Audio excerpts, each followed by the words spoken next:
I think if I hear you call me Becky one more time, six-pack, I'm gonna pop your tops. All six of them. Who are you?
Hey, this is Matt once again. Welcome back to another video.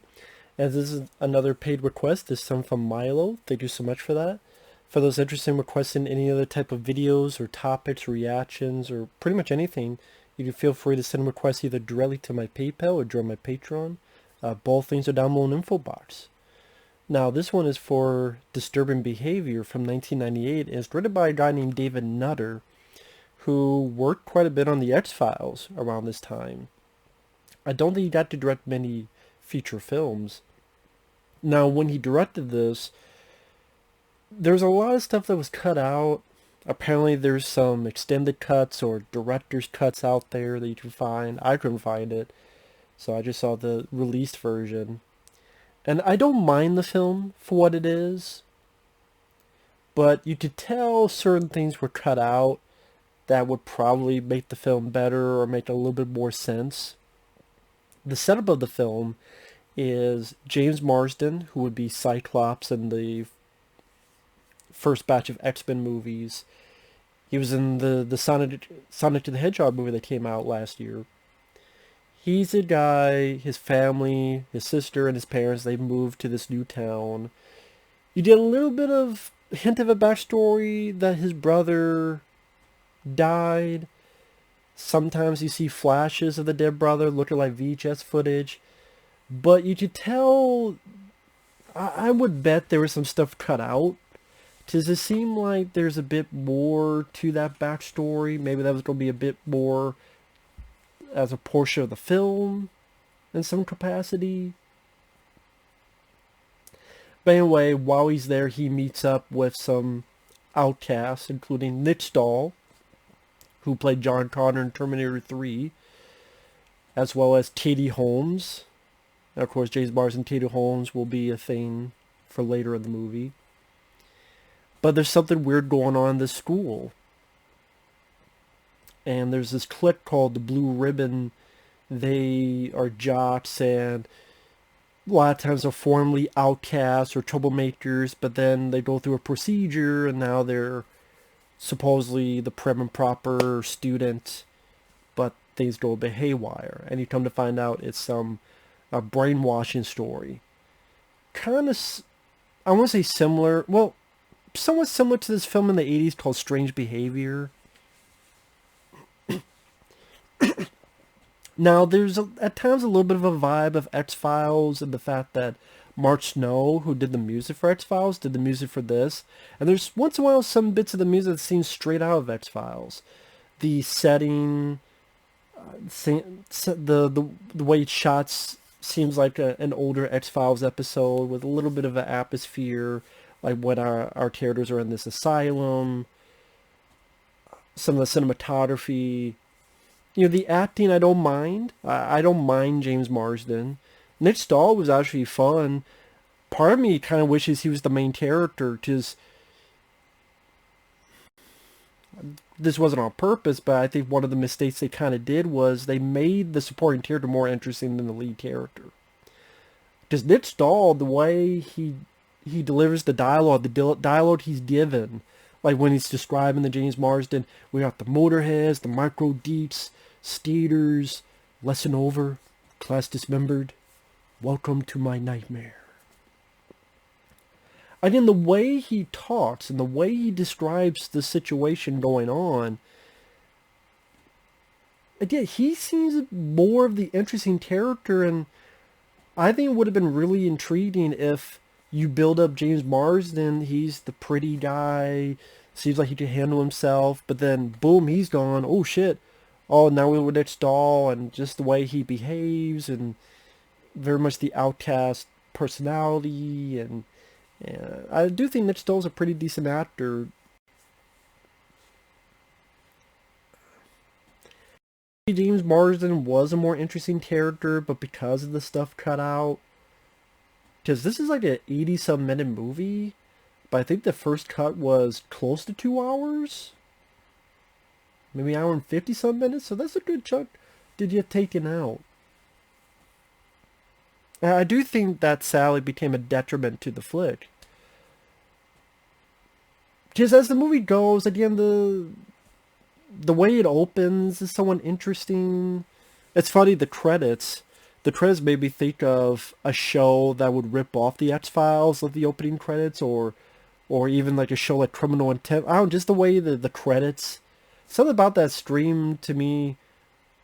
Imagine a show that ripped off the X-Files and they did their credits. I mean, let me put it this way. When I realized it's someone who directed the X-Files, there's something about it. I'm like, okay, this sounds, not sounds, but it seems like a TV show credit. Not in a bad way, but just, I don't know where I'm going with that. But then after we get a little bit of establishing of the character, we have this one guy who's a jock. He's getting a blowjob, and with these brainwashing, this red light will turn on as if they're the fucking Terminator, but just to show the audience, cheat cheat. And boom, neck break. And someone's watching, and he shoots one cop, but then he gets manhandled by the other cop, and the other cop is Steve Railsback, who was actually on an episode of The X-Files as, I think he played the character, I want to say Dwayne Barry. He was like a guy that was picked up by UFOs, and I think he was in like 2 episodes back to back. But Steve Railsback, he was in this film called Blue Monkey, which I enjoyed. He played Ed Gein in a film back in the day. Good actor. Sadly not given much to do, which is disappointing. But this is what I'm saying, like, okay, I believe Nick Stahl is seeing this. He just saw this guy murder a cop. The other cop seems like he's putting him, I don't know,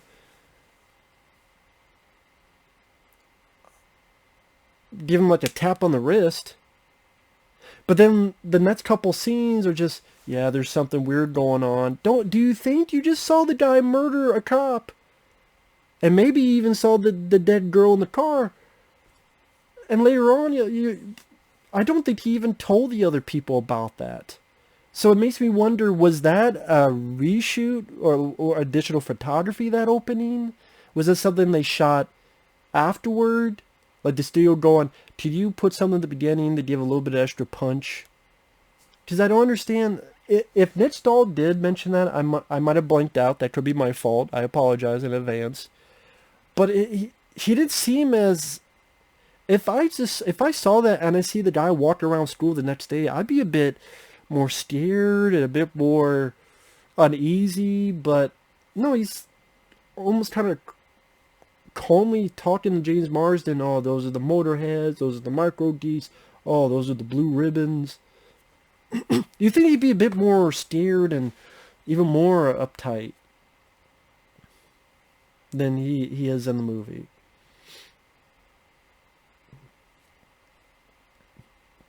But instead, you have this other delinquent. He gets in a fight with these blue ribbon guys. Then later on, they fight him, but it's this weird shot, like it's a very far away shot where they're fighting. Like they're fighting all the way over here, and the camera's so far away. I don't know why the director did that,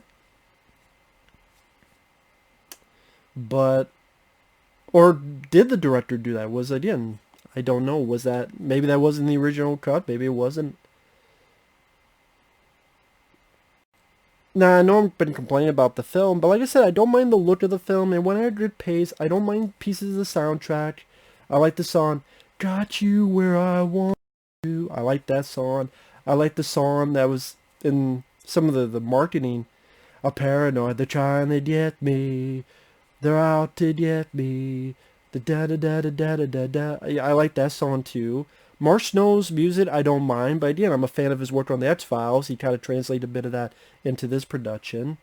I don't mind the idea of the school and there's this brainwashing technique. I'm not sure if you did a gun-ho understanding as to why our bad guy, Bruce Greenwood, is doing this. Apparently some of the reason of that is cut out, where some people were killed in this accident, and that's what really garnered this town into going into this Bruce Greenwood's mad scientist idea. Well, I said, you could tell there's some stuff that was missing and cut out. And like I said, Nick Stahl seems like the more interesting character. And when he shows a picture of the James Marsden, these were people I knew. Now look at him, there's something going on. I'm like, of course you know there's something going on. You saw the guy shoot a cop and murder him. Of course you know there's something going on. There's a point that he has a gun and James Marsden takes it away. But again, during that scene, I don't think he mentions, I saw the guy kill a cop. Again, if he did, I must have blanked it out. Again, so that's what I'm wondering. If I blanked it out, that's my fault. I fucked up. If I didn't blank it out, then again, was that opening shot some additional photography that then doesn't really go with the rest of the movie? So while I do think the film has its problems, again, I don't think the actors are that bad. James Marsden is fine. His character's not the most interesting, but I wonder like if there's more bits about his background with his brother and why did his brother die. I don't even remember if they say... No, there is a point where he talks to Katie Holmes about his brother before they go into this asylum. But it does seem like there's more to that little maybe subplot where maybe he feels guilt about what happened to his brother or something else to that. I don't know. Because later on, the parents are gung-ho to sign him up for the program. I don't really know why the parents are so gung-ho. Like maybe 20, 30 minutes before, he had like one fight with his dad. An argument because how come you never want to talk about my brother, your son? So that one argument led into the parents gung-ho to sign him up. To the point that by the end of the film, spoilers, they're not going back home to their parents. So their parents, I guess, are does he think... Because the parents even see the kids get taken into this, I guess for the purpose. The parents aren't like wondering, or have their parents been turned? Are the parents turned? I guess not, but because they're all, you never see that, and it never talks about the parents being turned. So I guess the parents are fine with their kids getting this brainwash program. Because like, then why wouldn't the kids want to go back to try to get to their parents instead of we'll make it on our own? So are the parents are the parents now evil? Okay. Are the kids going to go back should they go back to explain to their parents what's going on? This is what's happening. Let me show you the fucking facility that we stayed from. They could, now that Bruce Greenwood, this is spoilers, Bruce Greenwood's character's dead. I don't even think you did a big fate for the Steve Railsback cop. This one point where he gets knocked out by William Sadler. Because like William Sadler, he's his janitor who acts like he's dumb, but he's not. And William Sadler, I like William Sadler. He was the villain in Die Hard 2. He was Death in Bill and Ted's Bogus Journey. His character's fairly over the top. He's a fairly over the top character. And I think that could have been toned down a bit. Like he's trying to do, I don't know if it's a redneck voice or I don't know what he was. Just a bit too over the top. But there are scenes I enjoy. For example, one of the Blue Ribbon students tries to seduce James Marsden, but then she's taking off her clothes, titties. But then she's like, I'm not supposed to be doing this. This is wrong, bad. And then she's smashing her head into the mirror and bleeding. Wrong, bad, wrong. And then she like snaps out of it, even though she's bleeding. I need to go home to study while she's bleeding. I thought that was an effective sequence. Or one of them going to Tate Holmes, will you go out with me? No. Like, why not? Like, that was a decent scene, too. Of course, William Sadler just happens to have found this one fucking item that just accidentally gets turned on, and then it's like, apparently some sound fucks with these brainwashed heads. By this point, Nick Stahl, he's been turned to one of them. Long story short, T.D. Holmes and James Marsden go to this asylum. I don't know how the fuck they get into the asylum. I guess the asylum has no security, but they get into the asylum, and they find Bruce Greenwood's daughter, and she's out of it. And then they leave, and there's really no tension. There's really no thrills of them getting out, which is funny because I guess they find some info. I guess because I don't remember right now. Then they're leaving, and that's where it's playing that song. The paranoid is out to get me. I'm like, why? I like the song. Why are you playing it? It's not like they're being chased or, oh my God, will we make it out? Maybe we'll barely make it out of here. No, they just run out and then they're out, and there's like no problems with security or anything. Again, they get there, and the parents so gung-ho to sign him up for the program. He does escape, gets to Katie Holmes. William Sadler, he has the devices. It's funny, the device hurts the brainwash, but the brainwash are still so adamant to go after William Sadler. Even though over here is Katie Holmes and over here is James Marsden, no one's going after them. So this noise that hurts them, but they're so adamant to go after William Sadler in his car. But again, the noise hurts them. I didn't understand. Someone's about to explain why I like this film. The more I think about it, I mean, it's... I don't give grades, but I would give like a C, maybe. Like it'd be like a 2.5 stars. It's not a rant that it made me angry. It's just stuff that, again, I don't understand. Like, why are they so gung-ho to go onto the car, which then the car goes off the cliff along with them as if they're lemmings. Maybe that's the idea that they're lemmings, but they're following a noise that they hate and is hurting them. Why wouldn't by some instinct they go away from the noise that's hurting them and go after T. Holmes and James Marsden, who are there? And that's the thing, like, your lead characters really don't have anything to do with stopping the event. It was William Sadler. It's just... James Marsden gets into a little fight with Bruce Greenwood, and let's go off a cliff. Well, not a cliff, but they get into a little fight. Bruce Greenwood dies. I said, okay. And then apparently in the alternate ending, our terrorists get on this ferry, the ferry, and Nick Stahl is there. And there's a final confrontation, and there's a nice goodbye between Nick Stahl and maybe snapping out of it. And for some reason, the studio didn't want that. Instead, you did a sequel-bait ending that Nick Stahl, for some reason, was not there. For some reason, was not chasing the car. For some reason, I just was not in the vicinity at all. Instead, he disappeared, and now he's a teacher at another school. Why is he a teacher? He's still brainwashed because he had the red light coming, like Terminator light coming out of his eye. But why is he a teacher? Don't you need proof that you're a teacher?